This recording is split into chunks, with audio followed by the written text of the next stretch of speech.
persembahan dan perpuluhan dapat ditransfer melalui BCA 857 050 5000 atas nama GBI Musi Palam Indah atau scan barcode QR kode GBI Musi Palam Indah. Tuhan Yesus memberkati.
Shalom, puji nama Tuhan Bapak Ibu Saudara, kita berjumpa lagi di Menara Doa online kita. Saya percaya saat ini kita semua mau datang kepada Tuhan karena kita tahu Tuhan sumber segala yang baik di dalam hidup kita. Mari Bapak Ibu Saudara, kita membawa hati yang bersyukur, kita tundukkan kepala kita naikkan doa kita. Segala pujian syukur hanya bagi Engkau Allah kami yang Maha Kudus. Bapa, di dalam nama Tuhan Yesus Kristus, terima kasih ya Tuhan Yesus, Engkau sudah baik di dalam hidup kami. Saat ini ya Tuhan Yesus, kami rindu lebih lagi Engkau berbicara kepada kami ya Bapa. Kami akan membawa korban syukur kami akan menyembah Engkau. Biarlah firman-Mu menuntun kami ya Bapa. Hanya di dalam nama Yesus yang siap berdoa, siap beribadah, sama-sama katakan amin. Mari kita angkat suara kita nyanyikan bersama. Tuhan hadir di bait kudusnya saat umat mencari wajahnya, berseru, berdoa, bersujud menyembah dan menikmati kehadirannya.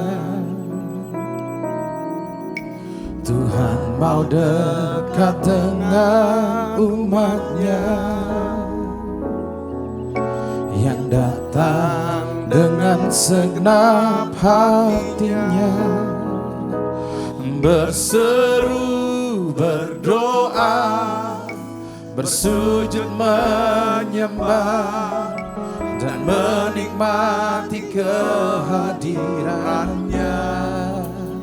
Hadirat-Mu memenuhiku,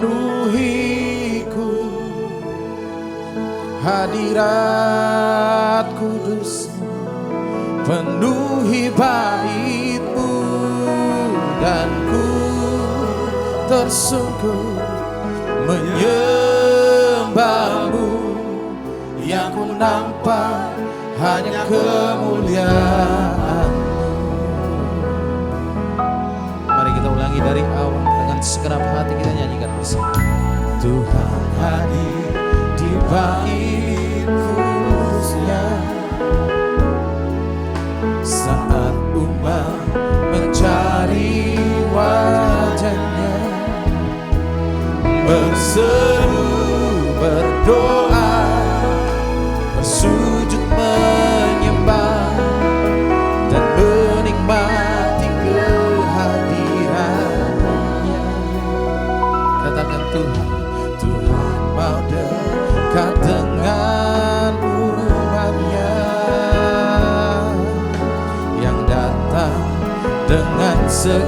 segenap hatinya, berseru, berdoa, bersujud menyembah dan menikmati kehadirannya.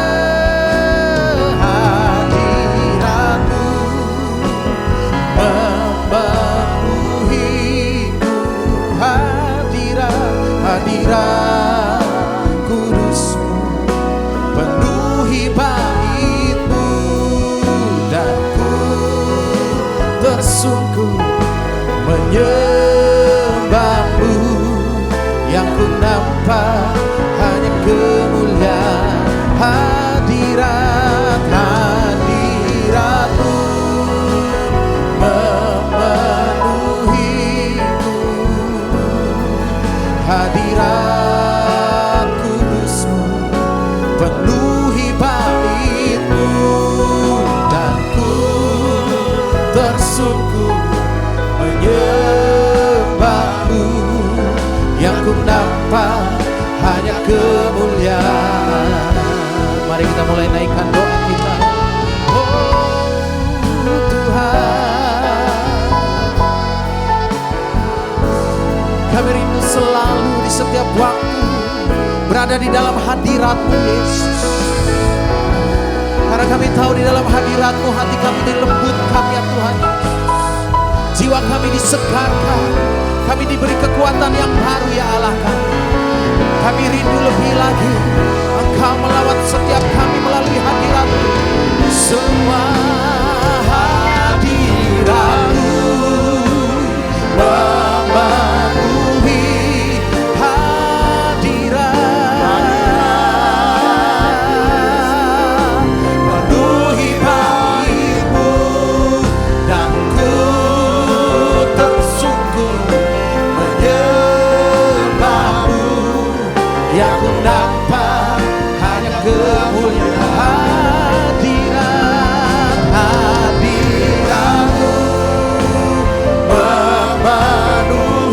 memenuhiku, hadirat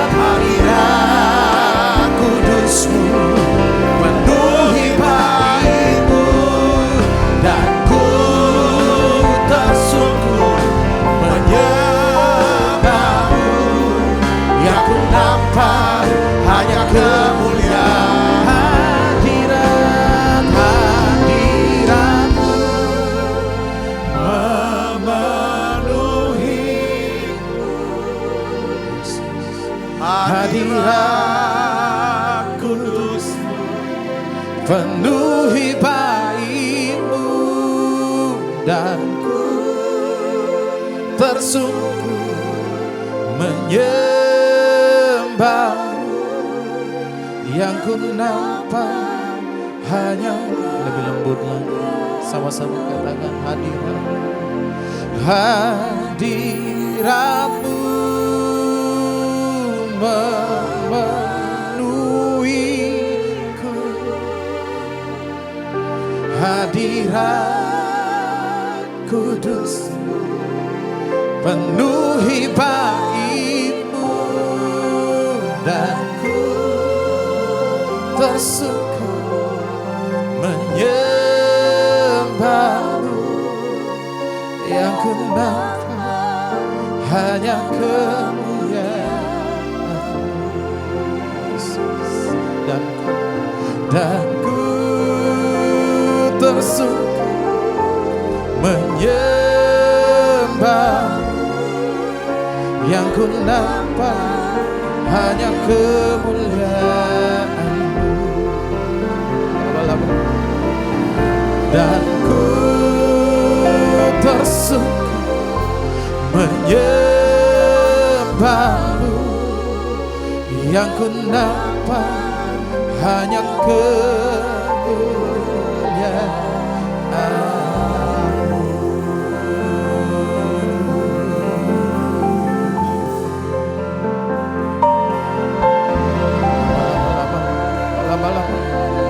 Mari bawa hormat syukur, mari bawa hatimu, hati yang menyembah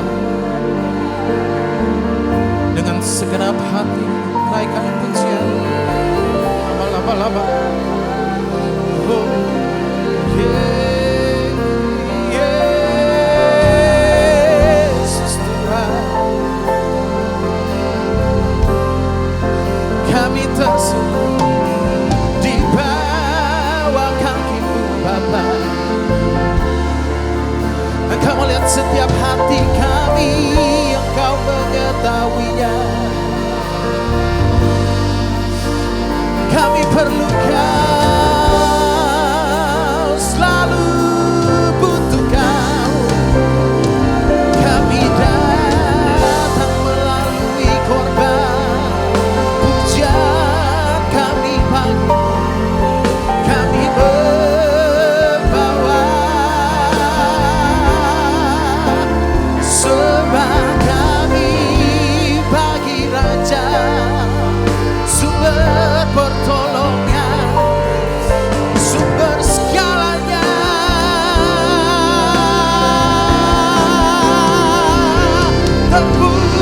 Terpujilah Yesus, oh terpujilah Tuhan. Kami rasakan Kau hadir di tempat ini. Kau berkenan di tempat ini Yesus. Kami mau selalu muliakan Engkau. Setiap nafas kami menceritakan kebesaran-Mu. Memuji memuliakan Allah yang hidup selamanya. Tuhan Yesus, Tuhan Allah, kami sembah Engkau di dalam roh dan kebenaran, karena itu yang Engkau inginkan Yesus. Haleluya, haleluya.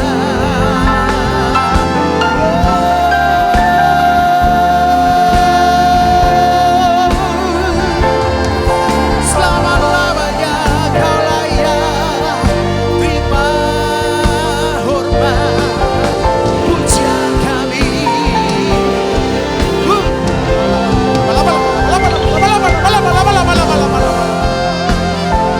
Yesus, oh hanya Kau yang kami sembah untuk selamanya, selama-lamanya.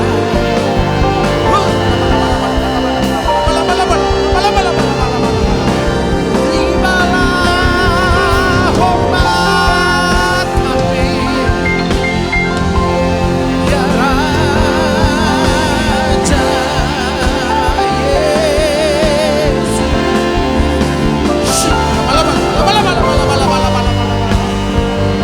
Haleluya, haleluya.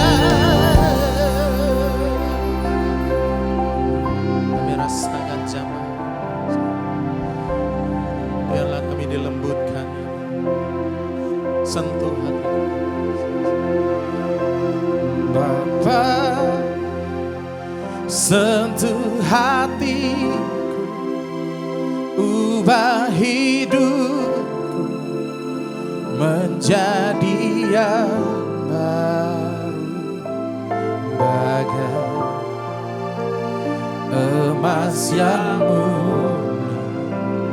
Kau membentuk bejana hatiku Bapa, ajarku mengerti sebuah kasih yang selalu memberi, bagai air mengalir yang tiada pernah berhenti. Mari sama-sama dari awal dengan segenap hati. Betapa ku mencintai segala yang telah terjadi. sendiri jalani hidup ini, selalu menyertai. Katakan betapa ku menyadari di dalam hidupku ini Kau selalu memberi rancangan terbaik oleh karena kasih. Mari angkat tangan kita sembari katakan, Bapa sentuh hatiku, ubah hidupku menjadi yang baru, bagai emas yang murni. Kau membentuk bejana hatiku, Bapa ajarku mengerti sebuah kasih yang selalu memberi, bagai air mengalir yang tiada pernah berhenti. Mari kita naikkan doa kita. Yesus, Yesus, Yesus, kami panggil Engkau ya Allah kami, yang kami sembah di dalam roh dan kebenaran. Kami rindu Yesus, Engkau membentuk setiap hati dan pikiran kami, agar kami berpegang kepada kasih-Mu ya Bapa, agar kami taat kepada firman-Mu Yesus. Lembutkan setiap hati kami, kuatkan roh kami ya Bapa, kuatkan roh-Mu di dalam kami Yesus. Lebih dahsyat lagi Engkau lawat setiap kami ya Allah kami. Melalui pujian kami inilah doa kami ya Bapa, kami bawa kepada Engkau Yesus. Kiranya Engkau mendengar dan kami percaya Engkau sudah menjawabnya Yesus. Kami rindu lebih lagi menaikkan pujian ini. Biarlah terjadi di dalam hidup kami. Kami mempunyai hati yang penuh dengan kasih. Mari umat Tuhan, lebih dahsyat lagi nyanyikan, Bapa sentuh hatiku, ubah hidupku menjadi yang baru, bagai emas yang murni. Kau membentuk bejana hati, Bapa, Bapa ajarku mengerti sebuah kasih yang selalu memberi, air mengalir yang tiada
urapan-urapan-Mu. Kami rasakan jamahan-Mu ya Tuhan, yang mengubah hati kami. Perbaharui terus Tuhan hati kami, roh kami, pikiran kami. Kami mau terus isi dengan kebenaran firman-Mu. Ubah kami. Satu yang kami minta, kami ingin makin dekat dengan Tuhan. Makin menyenangkan hati-Mu. Tahu apa yang menjadi kehendak-Mu, yang membuat Engkau senang Tuhan. Dan juga Tuhan pakai kami, supaya lewat hidup kami Tuhan, kasih-Mu dapat disalurkan. Kasih-Mu dapat disalurkan banyak orang. Berkat-Mu dapat disalurkan ya Tuhan. Bahkan kami bisa melihat orang-orang sekeliling kami Tuhan. Mereka ya Tuhan diselamatkan ya Tuhan. Terima kasih Tuhan, terima kasih. Urapi ya Tuhan, hamba-Mu dapat mengajar kebenaran firman-Mu ini. Aku percaya ya Tuhan, setiap kami yang mendengarkan, hidup kami akan diubahkan. Diberkati ya Tuhan, Kau akan angkat terus kami Tuhan. Naik dan tidak akan pernah turun. Terima kasih banyak Bapak. Dalam nama Yesus, semua kita yang siap menerima firman, hati gembira, sama-sama katakan amin. Tangan yang meriah saudara, silakan duduk kembali Ibu Bapak. Ya, shalom saudara. Nah, hari ini saya ingin bagikan tentang 3 pelajaran hidup ya. Membangun hubungan yang sehat dan awet ya. Ini kenapa saya ingin bagikan ini, karena hidup kita ini saudara ya, hidup kita di dunia ini bukan tentang seberapa banyak pencapaian yang kita bisa capai. Ya, saudara, pencapaian soal harta, soal prestasi, soal segala macam itu bagus. Tetapi sebenarnya saudaraku, ya kan? Yang sebenarnya hidup kita ini adalah seberapa dalam kasih kita. Ya, yang diuji dan dimurnikan dalam hubungan kita dengan Tuhan dan hubungan kita dengan sesama. Katakan amin. Karena gini saudara, jadi saya mau katakan lagi, hidup ini bukan tentang seberapa banyak pencapaian kita. Lalu orang lihat, wah kita nih sukses. Dilihat orang kita nih populer dan lain sebagainya. Karena gini, saya tidak pernah melihat orang-orang yang menjelang hari kematiannya. Saudaraku, dia bilang tolong ambilkan ijazah UGM saya. Ambilkan piala saya. Ambilkan emas saya itu yang lagi sedang naik. Tapi yang mereka bilang adalah panggil istriku, panggil anak-anakku, panggil cucuku, panggil semua. Aku mau bilang maafin aku ya kalau aku salah. Semua juga bilang ya kan, kami semua minta maaf. Itu bicara apa? Hubungan. Udah gak lagi bicara tentang sudah kemana, sudah punya apa, bisa apa dan lain sebagainya. Tidak. Hari ini saudaraku, saya ingin ajak saudara ya kan tentang, dalam minggu ini kita bahas tentang bagaimana tentang keuangan. Saudaraku. Ya, ini sangat berkaitan erat dengan hubungan. Saya mau katakan begini. Kedekatan ya hubungan kita dengan Tuhan. Itu bisa dilihat dari hubungan kita dengan sesama kita atau orang sekitar kita. Betul gak saudara? Katakan amin. Kita gak bisa bilang kita orang yang beribadah dekat mengenal Tuhan, tetapi sama keluarga sendiri di rumah, sama orang sekitar, kita tuh kayaknya bermusuhan terus. Gak bisa cocok. Nah, jadi saudaraku, jadi gini, saya balik lagi nih. Hubungan kita dengan sesama mencerminkan hubungan kita dengan Tuhan. Seberapa baiknya hubungan kita dengan sesama akan menentukan seberapa banyak berkat yang Tuhan bisa percayakan dalam hidup kita. Katakan amin. Jadi gini, saya ulang lagi. Hubungan kita dengan sesama mencerminkan hubungan kita dengan Tuhan. Semakin bagus hubungan kita dengan Tuhan, saya yakin saudara, kita semakin rendah hati, semakin murah hati, semakin besar hati, semakin lemah lembut. Katakan amin. Sedangkan dalam hubungan membutuhkan apa? Komunikasi yang ramah. Kasih mesra yang mau berkorban. Saudara, mau ada pengampunan yang mengerti, katakan amin. Itu hubungan. Saudaraku, jadi hubungan kita bersama itu mencerminkan hubungan kita dengan Tuhan. Ya, hubungan kita dengan Tuhan ada komunikasi lewat doa. Tuhan bicara, kita dengar. Ada kasih, kita ngerti dikasih Tuhan. Nah akhirnya apa? Seberapa baiknya hubungan kita dengan sesama, itu akan menentukan seberapa besar berkat Tuhan yang bisa kita percayakan ke dalam hidup kita. Serajin-rajinnya saudara kerja keras, sepinter-pinter saudara bisa menyelesaikan banyak masalah sehingga bisa menghasilkan uang. Tapi kalau misalnya saudara gagal membangun hubungan, semua apa yang saudara capai, yang saudara kerjakan, itu akan jadi berakhir sia-sia. Katakan amin. Nah hari ini saudaraku, saya ingin beritahu gini, hubungan adalah kelas kehidupan. Ya, di mana Tuhan melatih kita untuk apa saudara? 3 hal.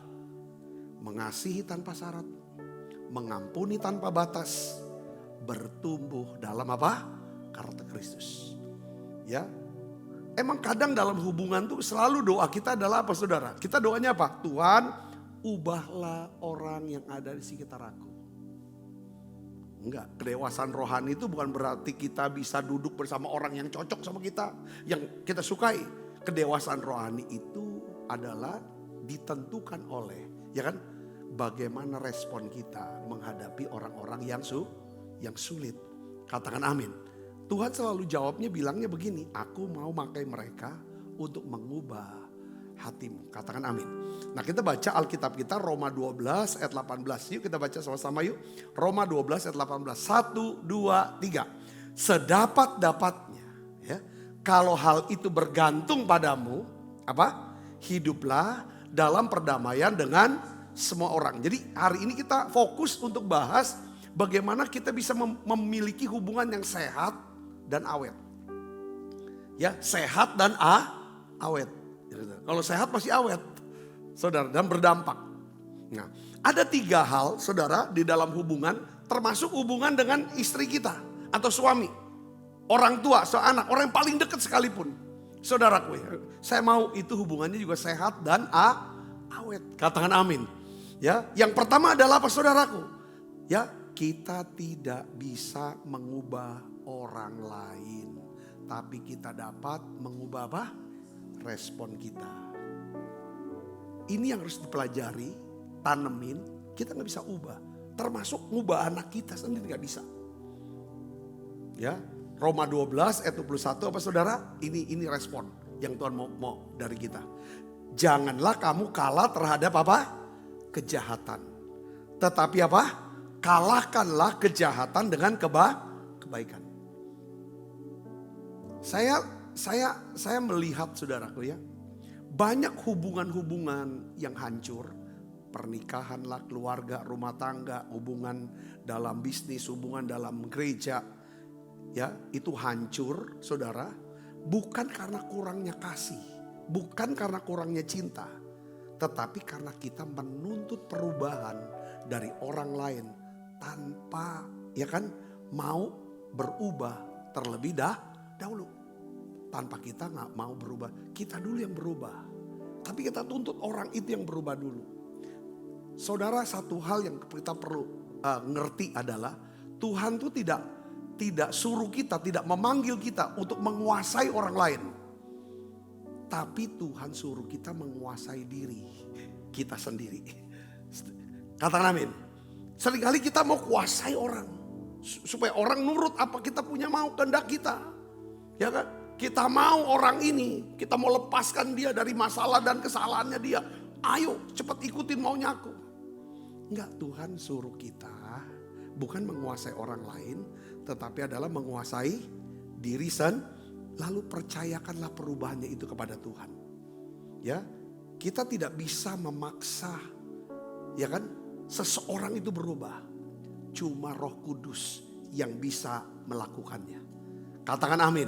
Ya, Yeskel, Yeremia katakan, aku akan memberikan hati yang baru, roh yang baru. Aku memberikan hati yang taat. Jadi itu kerjaannya Tuhan. Jadi saya mau katakan begini saudara. Saudara dan saya bisa rukun, bisa sehati, ya kan? Itu dimulai dari bagaimana kita menata hati kita. Ya, kita bisa rukun, kita bisa sehati, ya kan? Dengan orang lain. Hal itu bukan datang ketika orang itu berubah. Tetapi kita berhenti bereaksi dari luka kita. Ya ngomongnya langsung wah tajam gitu loh. Vonis, celah, neken, intimidasi. Tapi kita mulai merespon dengan apa? Kasih kata-kata yang ramah. Saudara ngerti maksudnya sini, katakan amin. Ini penting. Ya, seperti Daud dia tidak balas Saul. Sekalipun Saul berulang kali ingin membunuh dia. Daud memilih untuk apa? Saudara, dia percayakanlah pembalasannya ke Tuhan. Dia serahkan ke Tuhan. Saudara. Seperti saya ulang lagi dengan istilah termostat dengan termometer. Saudara tahu termometer itu alat untuk mengukur suhu kan?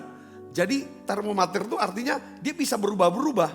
Tergantung daripada lingkungan atau suhu, temperatur tempat atau suhu badan seseorang. Jadi dia tergantung daripada pihak yang di luar. Saudara, dia bisa, sedangkan termostat, saudaraku.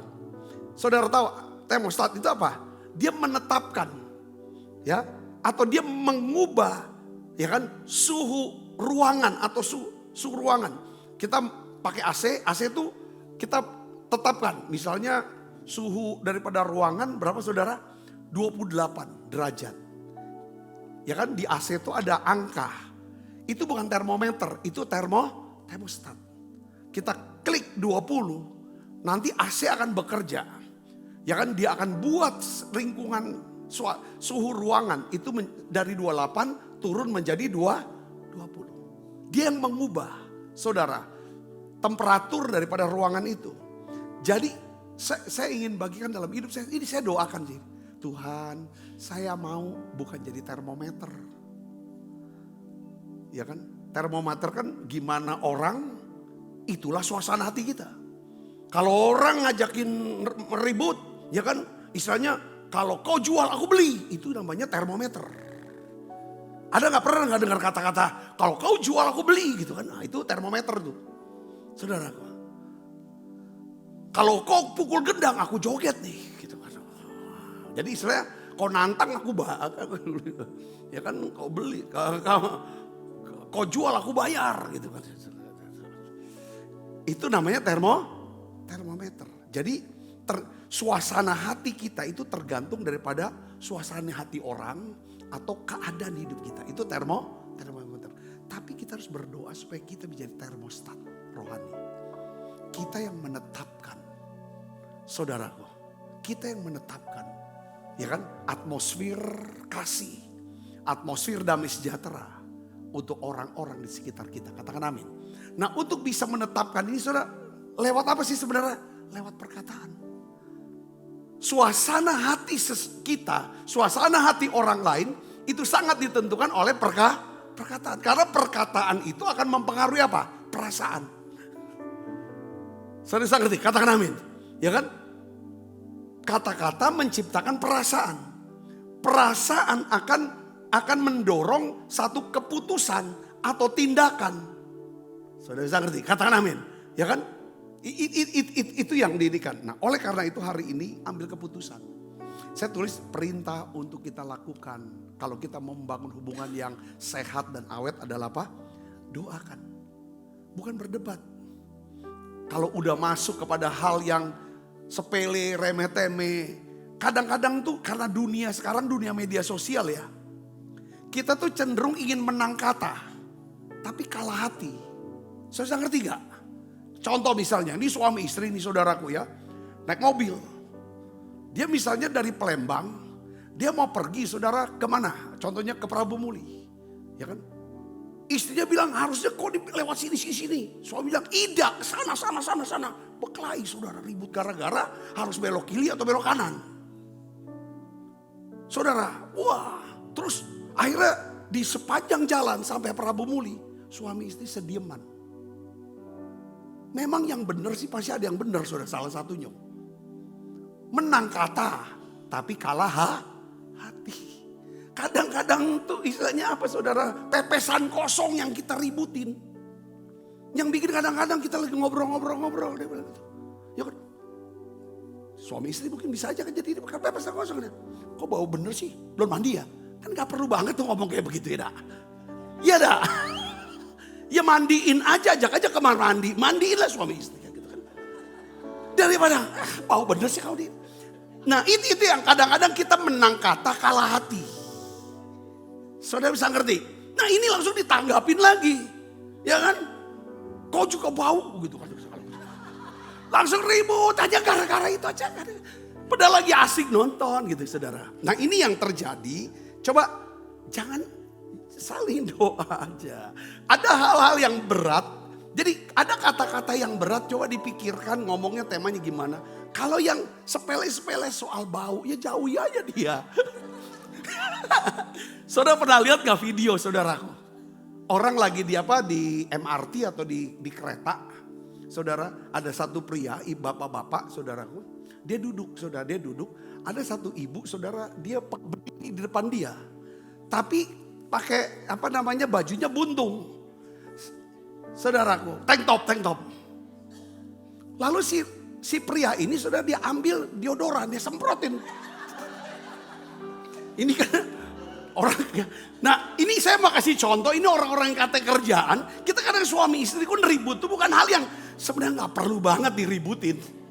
Cuman karena, jadi harus dulu ditetapkan. Dia kan bilang sama istri, ya kan apa suami gitu loh. Kita lagi bercanda nih, hari ini hari bercanda ya. Ya dilarang ada yang tersinggung atau marah. Nah itu bisa juga bisa buat saya begitu. Ya enggak, harus ada buat perjanjian gitu kan. Kalau kita ribut, kalau ini kan segala macam. Jadi maksud saya, saudara, kita nggak bisa ubah, ya kan? Tapi kita bisa respon kita aja bagaimana. Katakan amin. Ya kan? Udah tahu, misalnya suami suka kentut, gitu misalnya kan, prat-prat gitu kan.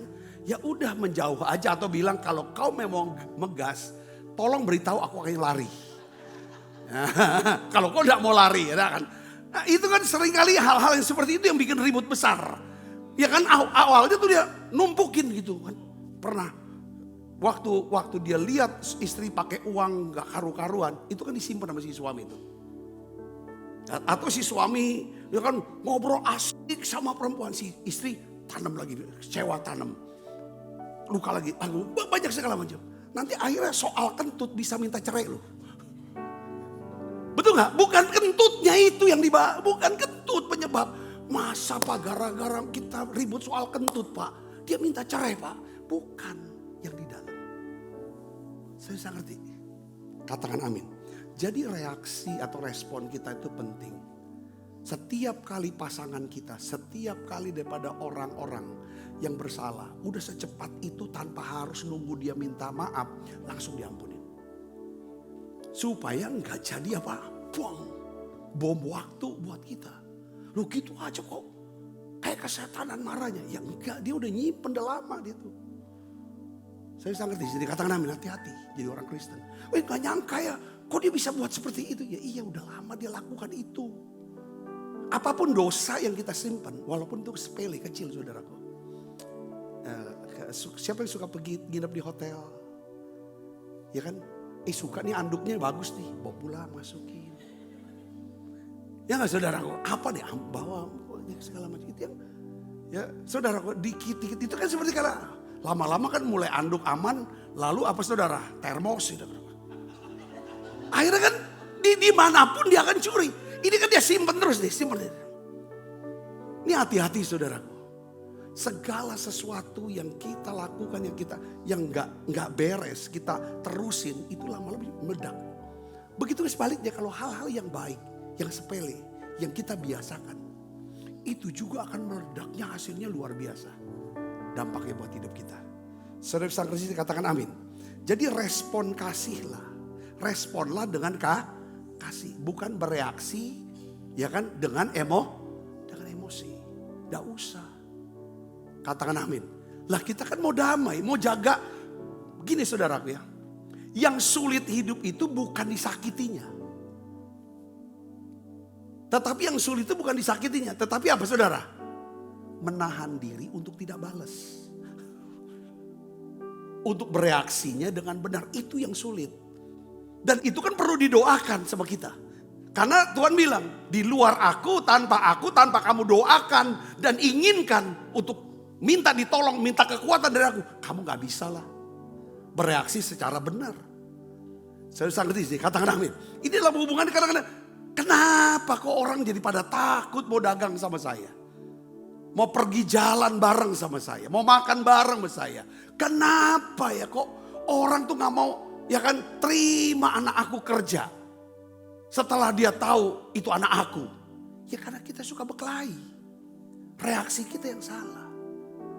Saya bisa ngerti sih, katakan amin. Jadi sekali lagi saya mau bilang, ya kan, hubungan kita sama Tuhan itu bisa dilihat, ya kan, kedekatan hubungan kita sama Tuhan bisa dilihat dari hubungan kita dengan sesama. Saudara, kalau hubungan kita, ya kan, sama Tuhan jauh, pasti hubungan bersama Tuhan pokoknya itu, saudaraku. Dan seberapa baiknya hubungan kita, saudaraku, dengan sesama, itu akan menentukan seberapa besar berkat yang Tuhan bisa percayakan dalam hidup kita. Katakan amin. Nah, soal hubungan yang pertama yang harus kita ini kan adalah apa, saudaraku? Kita harus jangan suka berkelahi, suka bertengkar. Ya, percayakan, jangan coba untuk mengubah orang. Maksain, langsung kasih ayat lagi, apalagi saudara sudah banyak dengar menara doa online ini. Saudara sudah punya perbendaharaan ayat yang banyak, kata-kata yang banyak, lalu kutip lagi kata firman Tuhan, kata Pak Sabta, kau harus gini-gini. Ya mana mau dia berubah. Saya pernah, udah awal-awal pelayan segala macam kan. Jadi suaminya tuh hormat-hormatnya sama saya. Istrinya curhat sama saya. Pak, aku kasih ayat, aku bilang nama Bapak segala macam. Bukan dia tobat, Pak.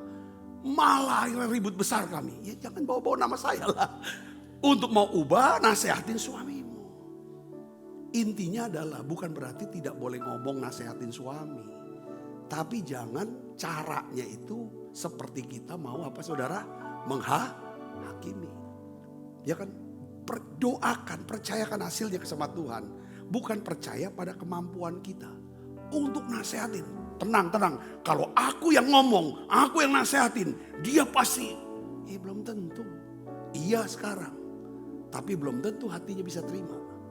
Saudara bisa ngerti, katakan amin. Doakan dulu. Ya kan? Lalu kalau Tuhan suruh bicara dengan kasih. Yang kedua adalah apa, saudara? Kita harus belajar. Apa, saudara? Belajar lebih banyak apa? Mendengar dan mengampuni. Mungkin saudara pernah gak disakiti, dikhianati, dikecewakan oleh orang yang saudara percayai.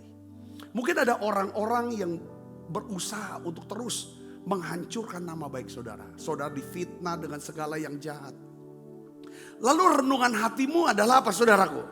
Muncul dalam bisikan. Dia nih harus rasakan apa yang aku rasa. Sakit nih aku nih. Coba. Saya mau kasih tahu begini, saudara. Balas dendam itu beban yang paling berat. Yang membebani hidup manusia. Ya, balas dendam itulah pemicu, saudara, stres. Tekanan yang hebat dalam hidup kita. Balas dendam itulah penyebab timbulnya berbagai macam penyakit dan masalah. Saya mau kasih tahu, saudaraku. Katakan amin. Makanya Tuhan katakan begini, mari kepadaku kamu yang letih lesu dan berbeban. Letih lesu dan berbeban. Letih lesu bicara tentang mungkin pergumulan sehari, kelelahan daripada batin. Tetapi beban berat ini bicara dosa. Dosa yang paling berat itu adalah rencana untuk balas dendam. Yang ingin melihat bahwa kapan orang ini, ya kan, dihajar Tuhan. Mungkin kita nggak, coba ada rasa terus seperti itu. Nah, ada satu nasihat daripada untuk ini masalah hubungan nih, saudara ya. Jangan dikit-dikit tuh kalau misalnya apa ya, kita ingat-ingat nih, kalau ini hubungan suami dan istri atau sama teman nih, saudara ya. Yang orang-orang yang paling dekat lah. Hal ini, saudaraku, harus bisa banyak mendengar dan cepat ngampunin. Kalau mau hubungannya sehat dan awet. Jangan gunakan kesalahan, ya kan, masa lalu kita pakai sebagai senjata untuk hajar dia, untuk balas hajar dia pada hari ini. Setuju gak, saudara? Katakan amin. Nah ini yang namanya reaksi luka kita. Ini yang membuat hubungan tuh gak bisa sehat, gak bisa awet. Banyak kita bereaksinya dari luka kita. Kita gak bereaksi atau berespon dengan apa? Kasih. Ini perlu kita doakan. Saya juga belajar tuh doa. Saya doakan gitu. Ya kan? Untuk bisa ini. Karena apa? Balas dendam ini bikin kita stres, saudara. Roma 12 ayat 19 sampai 20. Ini saya dapat pewahyuan ini tadi pagi. Saudara, tentang hal ini kita akan baca sama-sama yuk. 1, 2, 3. Saudara-saudaraku yang kekasih, janganlah kamu sendiri menuntut apa? Pembalasan. Tetapi berilah tempat kepada murka Allah, sebab ada tertulis, pembalasan itu adalah hakku. Akulah yang akan menuntut pembalasan, firman Tuhan. Tetapi jika seterumu lapar, berilah dia makan. Jika ia haus, berilah dia minum. Dengan berbuat demikian, kamu menumpukan apa? Bara api di atas kepalanya. Nah, ada kata bara api di atas kepalanya. Maaf. Saudara, pada zaman Rasul Paulus, saudara, ungkapan bara api di atas kepala itu adalah simbol dari apa? Ya, penyesalan dan pertobatan. Biasanya orang taburin bara api gitu. Orang-orang Timur Tengah zaman dulu, saudara. Ya. Dari ayat ini sebenarnya, ya, firman Tuhan itu tidak menyuruh kita menghukum musuh dengan kebaikan. Saya hukum dia dengan balas dengan kebaikan. Ya kan? Supaya ada bara api. Tetapi sebenarnya mau mengajar gini, saudara. Ya. Jangan balas kejahatan-kejahatan, dia bilang gitu kan. Pembalasan itu adalah hak Tuhan. Ya kan? Kalau seterumu lapar, beri dia makan. Jadi gini, yang ini firman nih step, kita kan mau lebih dewasa lagi, saudara ya. Firman Tuhan itu bukan gitu. Ya mau kita lebih dewasa. Jadi ketika ada orang berbuat jahat sama kita, sudah melukai kita, saudaraku. Mungkin saudara sudah difitnahkan segala yang jahat. Dihancurkan reputasi hidup saudara. Reputasi nama baik saudara. Dengar gini saudara. Doanya bukan cuma Tuhan aku mau ampuni dia. Tetapi ngomong sama Tuhan gini. Tuhan beri saya kesempatan. Ya kan? Untuk bisa memberi dia makan ketika dia lapar. Memberi dia minum waktu dia haus. Tujuannya apa saudara? Kita mau. Ya kan? Menyalurkan kasih Tuhan. Saudara, ngerti gak sih? Kasih Tuhan inilah, kasih Kristus inilah yang sanggup untuk meremukkan, menghancurkan daripada apa? Kejahatan itu. Katakan amin. Saya baca satu buku yang namanya dikarang oleh Paul Carem, anak rohani daripada Brian J. Bailey. Dia bilang begini saudaraku, dalam bukunya tentang Ayub ya. Dia bilang begini, Yesus itu menaklukkan iblis dan kuasa maut. Bukan karena dia Tuhan. Saudaraku, tetapi dia taklukkan, ya kan, melalui apa? Karakter yang berbalikan dari iblis. Iblis kan dia pencuri, pembunuh, pembinasa. Sedangkan Yesus itu adalah siapa saudara? Dia adalah pemberi dan pemberi kehidupan. Dan yang memberi supaya kita beroleh hidup yang berkelimpahan. Dia beri sampai berkelimpahan. Saudara, iblis adalah jatuh karena kesombongan. Yesus sendiri saudara iblis dikalahkan dengan apa? Kerendahan hati Yesus. Ya kan? Dia mengosongkan dirinya. Saudaraku. Jadi saudaraku, Paulus tuh ingin menerjemahkan bagaimana iblis, kuasa maut, kuasa kematian, saudara, kuasa dosa itu dipatahkan bukan karena Yesus itu Tuhan. Tetapi karena apa saudaraku? Karena karakter Tuhan yang ada dalam diri Yesus itu yang mengalahkannya. Yang dikatakan Filipi pasal 2 menjelaskan dia Allah tidak mempertahankan dirinya sebagai Allah yang patut dipertahankan. Tapi dia kosongkan dirinya menjadi serupa dengan manusia. Bahkan dia manusia tidak jadi raja. Sekalipun dia adalah raja di atas segala raja. Dia jadi manusia. Manusia yang apa? Seorang hamba. Hamba. Saudaraku, dia bisa. Saudara jadi manusia tapi langsung jadi raja besar. Bisa, saudaraku, karena dia Allah. Lalu kosongan dia jadi hamba, dia rela mati di atas kayu salib. Saudaraku, Alkitab katakan di kematiannya ini saudaraku, yang mengalahkan segala kuasa. Allah memberikan kepada Yesus nama di atas segala nama. Katakan amin. Jadi ketika kita memberi makan orang yang menyakiti kita, perhatikan saudara. Kita bukan membenarkan perbuatan jahat orang itu. Tetapi kita sedang menyerahkan apa? Peperangan kita. Pertempuran kita kepada Tuhan. Katakan amin. Ada banyak, saya sebenarnya mau khotbah tentang gini sudah. Ada 3 jenis peperangan, pertempuran. Yang tidak perlu. Ya kan? kita jalani, kita lakukan. Karena peperangan ini adalah miliknya Tuhan. Salah satunya adalah mempertahankan reputasi saudara dan saya. Katakan amin saudara. Pertama. Yang kedua adalah membalas kejahatan orang lain. Saudara saya ngerti, katakan amin. Yang ketiga adalah peperangan yang gak perlu kita jalani adalah apa? Hindari omongan-omongan. Apa sampai pepesan kosong itu saudara. Ya kan soal belok kanan atau belok kiri. Ya kan lurus atau mundur gitu saudaraku. Siapa yang benar? Ya kan sekarang kan dunia sekarang tuh mau menang kata. Walaupun hilang sukacita. Yang penting aku menang. Supaya orang tuh tahu aku benar nih. Kan gak ada itu. Kekristenan tidak, Tuhan tidak ajarkan kita untuk hal itu. Saudara bisa bersih, katakan amin. Ada banyak hal. Nah hari ini saya contoh. Jika ada seorang menjelekkan saudara di media sosial.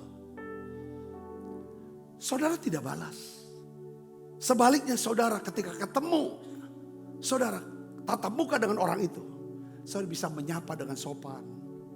Ketika ketemu lagi di tempat bakmi Aloy. Saudara bayarin dia. Ya kan? Beberapa waktu kemudian karena saudara sopan, saudara baik, bahkan dia ketemu makan, saudara bayar duluan. Akhirnya dia malu sendiri. Itu namanya bara kasih. Ya, bukan api kemarahan, tapi api Roh Kudus, api kasih yang bekerja menjamah hati dia. Saudara sih, katakan amin saudara. Nah ini dia. Jadi, nah di bagian yang lain saudaraku, jadi saudara, banyak konflik itu bukan karena perbedaan yang besar. Tapi karena kita terlalu cepat bicara, terlalu lambat untuk mendengar. Kadang-kadang kita dengar tuh hanya untuk jawab, seringkali. Bukan kita dengar untuk lihat apa sih kata-kata di balik hati dia. Kalau kita bisa mendengar, belajar mendengar dengan hati, saya percaya hal ini akan membuka jalan bagi pemulihan yang tidak bisa dibangun dengan argumen perbantahan. Katakan amin. Di mana ada luka hati, pengampunan adalah satu-satunya bahasa kasih yang menyembuhkan hati kita. Katakan amin. Ya, Tuhan bisa memakai telinga selain perkataan kita untuk menyembuhkan orang lain. Efesus 4 ayat 32 katakan gini saudara. Hendaklah kamu saling mengampuni. Seperti Allah dalam Kristus telah mengampuni kamu. Dan pengampunan itu bukan berarti saudara melupakan masa lalu. Itu bukan sekedar itu. Tetapi kita mau melepaskan masa lalu. Supaya masa lalu tidak lagi mengendalikan masa depan kita. Katakan amin. Ada banyak orang masih dikuasai oleh masa lalu. Cara melepaskan masa lalu dengan cara apa? Mengampuni dan memberkati. Mungkin ada orang yang sudah melukai, merugikan saudara. Ampuni mereka. Atau saudara pernah buat keputusan-keputusan yang bikin saudara, ya kan, jadi menyesal sekali. Lalu saudara terus salahkan diri saudara. Dan saudara tidak, saudara harus ampuni diri saudara. Katakan amin. Katakan amin. Ini penting. Jadi saudara yang perintah untuk dilakukan, saya tulis 3 hal saat seseorang berbicara. Ya. Coba kita belajar, didoakan saudara. Dengarkan dulu tanpa vonis. Kita langsung vonis dulu. Saudara, yang kedua adalah apa? Ampuni bukan karena mereka pantas diampuni. Kita mengampuni karena kita ingin bebas dari masa lalu kita. Katakan amin. Katakan amin. Doakan orang yang melukai saudara. Itu tanda saudara memilih kasih di atas luka. Ya kan? Luka kita akan sembuh. Ngampuni itu gak bisa sekali ya. Supaya bisa sembuh di sini. Harus berulang-ulang. Karena kita udah bahas bahwa pengampunan itu obat. Untuk setiap luka kita. Katakan amin. Yang ketiga apa saudara? Untuk kita bisa punya hubungan yang sehat dan awet. Yang pertama adalah apa saudara? Jangan coba ubah orang.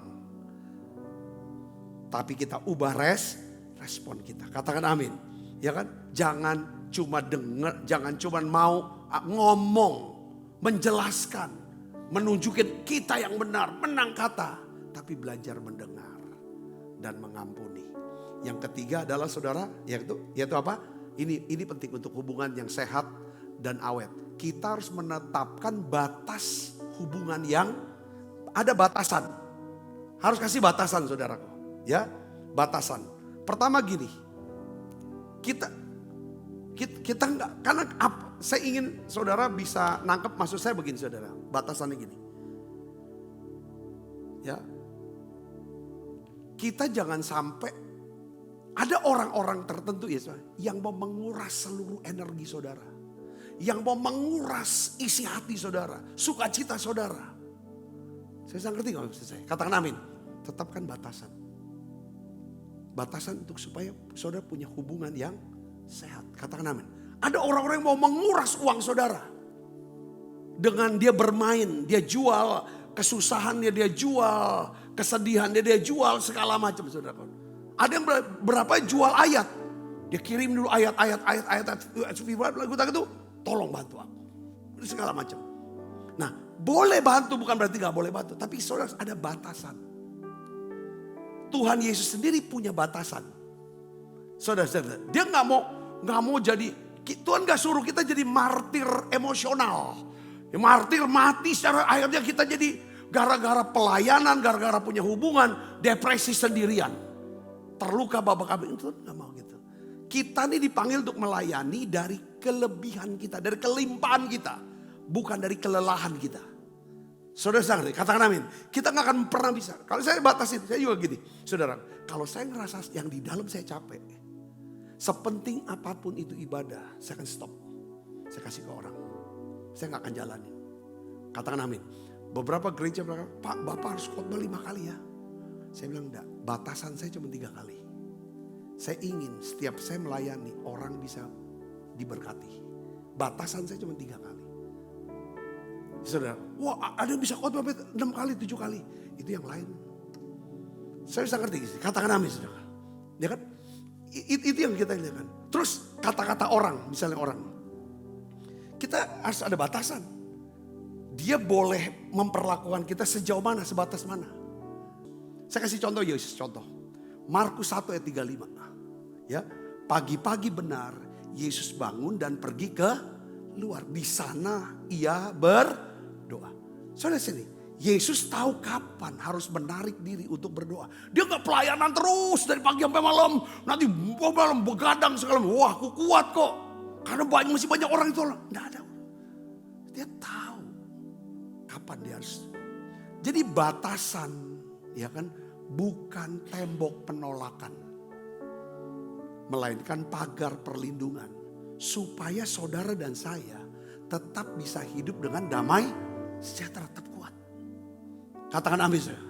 Karena hidup kita mau jadi berkat.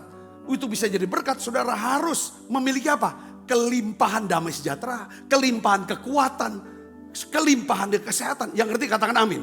Ini penting saudara. Batasan bukan berarti kita tidak mengasihi. Tetapi itu berarti kita menyediakan ruangan bagi kasih kita tetap murni. Katakan amin. Yesus sendiri sering menarik diri. Untuk apa? Berdoa dan beristirahat. Katakan amin. Nah, perhatikan lagi di sini saudaraku ya. Saya mau kasih tahu gini. Satu hari Yesus bilang begini, aku harus pergi ke Yerusalem. Di sana aku akan dianiaya, menderita sengsara, aku akan mati. Tapi pada hari ketiga aku akan bangkit dari kematian. Dia bicara sampai hampir 3 kali. Lalu tiba-tiba saudaraku, Simon Petrus yang orang yang selalu spontan. Dia mau nunjukin dirinya, dia ini perhatian sama Tuhan. Ya kan, dia mengasihi Tuhan. Dia bilang, dia dorong Yesus. Jangan ngomong kayak gitu. Yang sekali-sekali gak akan pernah terjadi lah. Engkau disiksa, dianiaya. Ya kan, engkau mati. Enggak. Ini udah offset. Udah melampaui batas. Dia tarik batas. Tuhan ngomong apa? Iblis kamu. Iblis kamu, nyak kamu dari hadapanku. Iblis kamu. Kamu cuma mikirin, ya kan? Apa yang dipikir manusia. Kamu enggak pikirin apa yang dipikirkan oleh Allah. Waktu Yesus ngomong seperti itu, dia bukan ngomong lagi benci sama si Petrus, enggak. Saudara, dia ingin beritahu tentang kebenarannya. Saudara bisa katakan amin. Petrus kan cuma dengar untuk jawab. Saya yakin saudara, murid-murid, saudaraku, cuma dengar omongan dia. Kalau dengar dengan baik seperti Yohanes, dia dengar dengan seksama. Saudaraku, aku menderita, aku akan sengsara, aku akan disiksa, aku akan mati. Itu sampai di situ didengar sama yang 10. Tapi cuma satu yang dengar sampai habis. Tapi pada hari ketiga aku akan bangkit. Itu yang buat Yohanes. Makanya dengar dulu sampai jelas. Ngerti nggak? Kalau nggak ngerti tanya lagi. Apalagi kita ngomongnya sama orang yang penting. Orang penting itu orang yang akan terus bersama kita. Siapa? Bisa pasangan kita. Bukan rekan kerja kita, rekan pelayanan kita, rekan bisnis kita. Kita harus jelas waktu dia ngomong. Kita dengar dulu maksudnya dia apa. Supaya tidak terjadi salah paham. Saya bisa ngerti, katakan amin. Kalau sudah salah paham, salah ambil keputusan. Salah bereaksi. Ya, jadi harus ada batasan. Saya bisa ngerti, katakan amin. Kita juga sama orang, jangan offset sama orang. Hormati batas-batasnya. Berkali-kali saya jadi iblis bisa pakai hal-hal yang saya berpikir, dulu saya pikir itu gak perlu ada pagar di situ. Oh sekarang saya pagar jalannya. Saudara bisa ngerti, katakan amin. Karena kalau bukan kita yang melindungi, ya kan saudaraku dengan hikmat Tuhan, ya kan itu kan, saudara bayangkan sebuah taman tanpa pagar. Wah pasti binatang-binatang liar masuk hancurkan semua, ya kan bunga yang ada. Betul gak saudara? Gitu juga hubungan tanpa batas, tanpa pagar. Buat kita capek. Buat kita menjadi rusak, katakan amin. Ya, tetapi jika hubungan itu ada pagar, ya kan, pagar kasih, hubungan itu akan tumbuh, sehat dan berdampak. Perintah untuk dilaksanakan itu apa, saudara? Poinnya. Pertama adalah katakan tidak dengan baik kalau itu melampaui kapasitas. Secara emosi kah, secara tenaga kah, secara uang kah, batas. Termasuk orang yang paling dekat dengan saudara. Katakan amin. Demi apa? Supaya saudara bisa tetap stabil. Yang kedua adalah apa? Hadapi konflik, ya kan? Setelah berdoa. Bukan dalam keadaan emosi. Kuasai diri jadi tenang. Supaya bisa berdoa lalu ambil keputusan yang tepat. Hadapin itu.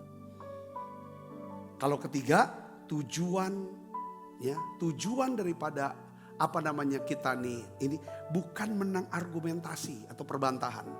Tapi menangkan apa? Menangkan hatinya. Katakan amin. Ibu, Bapak sudah dapat poinnya? Amin.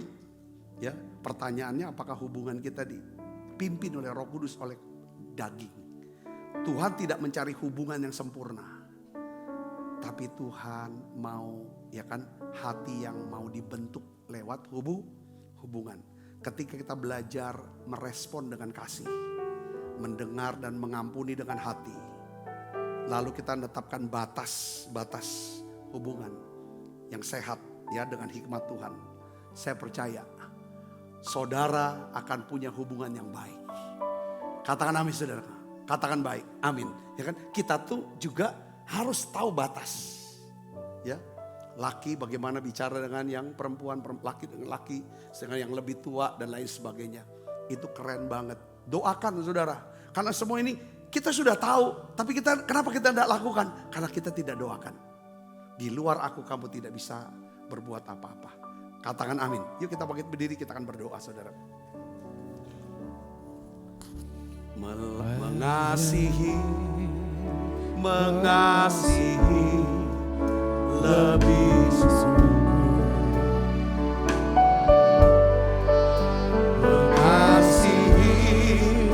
mengasihi lebih sungguh. Tuhan lebih dulu, Tuhan lebih dulu melayani, kepada melayani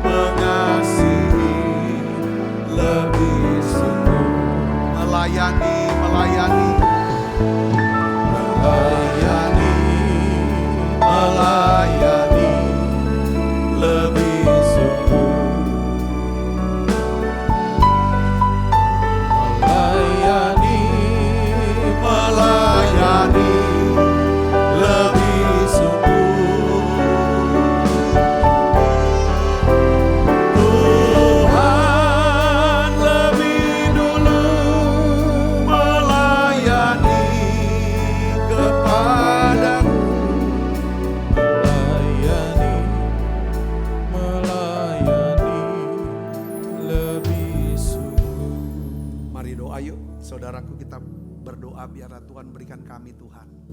Kami bisa punya hubungan yang baik dengan sesama kami. Dengan pasangan kami, dengan anak-anak kami, dengan orang di rumah, rekan pelayanan, rekan kerja, dengan semua orang ya Tuhan. Karena kami mengerti Tuhan, seberapa baik hubungan kami dengan sesama kami. Hal itu akan menentukan seberapa besar berkat yang Tuhan akan percayakan buat setiap kami. Tuhan, kami tahu ya Tuhan, hubungan kami sangat ditentukan ya Tuhan oleh hubungan kami dengan sesama. Oleh karena itu Tuhan, aku berdoa dalam nama Yesus hari ini Tuhan, ajar kami untuk bisa berhenti. Berikan kami kekuatan untuk berhenti menuntut orang lain berubah. Biarlah ya Tuhan, berikan Kau ubah hati kami, Kau ubah hidup kami ya Tuhan. Tuhan, lembutkanlah hati kami untuk bisa mendengar ya Tuhan setiap perkataan, bahkan curahan hati ya Tuhan, mendengar dengan kasih-Mu. Ampuni ya Tuhan mereka yang sudah melukai kami. Ampuni ya Tuhan, berkati mereka. Berikan kami hikmat untuk bisa menetapkan batas-batas hubungan yang sehat. Biarkanlah ya Tuhan setiap hubungan kami Tuhan pulihkan dengan kasih-Mu Tuhan. Biarlah hubungan kami menjadi cermin daripada kemuliaan-Mu di bumi. Kami menjadi saudara-saudara yang saling mengasihi, supaya dunia tahu ya Tuhan, kami adalah murid-murid Tuhan. Terima kasih Tuhan, terima kasih. Kami rindu Tuhan, sebelum tahun 2033 ya Tuhan, Injil Kerajaan Allah ini sudah diberitakan ke seluruh bumi. Kami berdoa Tuhan, 50% ya Tuhan dari mereka yang mendengar Injil, mereka semuanya bertobat dan diselamatkan. Semuanya lahir baru. Tuhan, ingat keluarga kami, ingat orang-orang yang kami kasihi. Semuanya mereka diselamatkan ya Tuhan. Tuhan, kami mengasihi semua ya Tuhan. Ya Tuhan, termasuk ya Tuhan orang-orang yang telah ya Tuhan melukai kami, berbuat jahat kepada kami. Kami minta mereka diselamatkan semuanya Tuhan. Terima kasih Tuhan. Tuhan, aku berdoa ya Tuhan, lewat perjamuan kudus ini, Kau sucikan dan kuduskan hati kami. Satukan kami dengan Engkau ya Tuhan. Sebab apa yang telah kuteruskan kepadamu, telah kuterima dari Tuhan. Yaitu bahwa Tuhan Yesus pada malam waktu Ia serahkan mengambil roti. Dan sudah itu Ia mengucap syukur atasnya. Ia memecah-mecahkannya dan berkata, inilah tubuhku yang diserahkan bagi kamu. Perbuatlah ini menjadi peringatan anak-anakku. Saudaraku, bukankah roti tangan kita ada persoalan kita dengan tubuh Kristus? Mari kita makan dalam nasihat.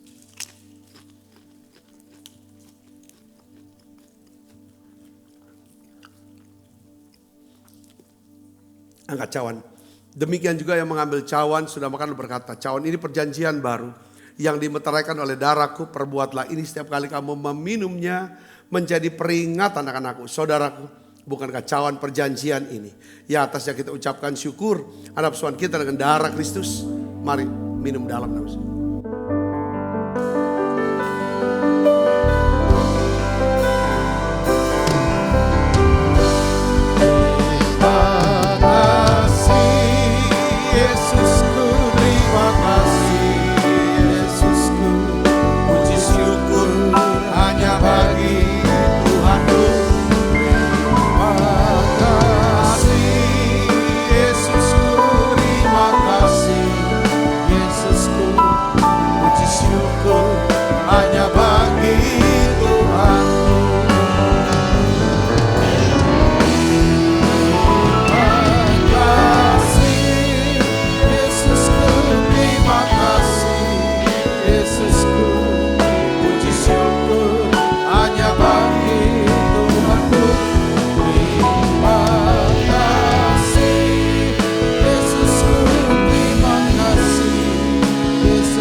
Terimalah berkat yang berlimpah-limpah daripada Allah Bapa dalam anaknya yang tunggal Tuhan kita Yesus Kristus. Persekutuan yang manis Roh Kudus menyertai kita semua mulai saat ini sampai Yesus datang menjemput permainan dan sampai selama-lamanya. Semua kita yang percaya berkati sama-sama katakan amin. Tuhan berkati saudara semuanya.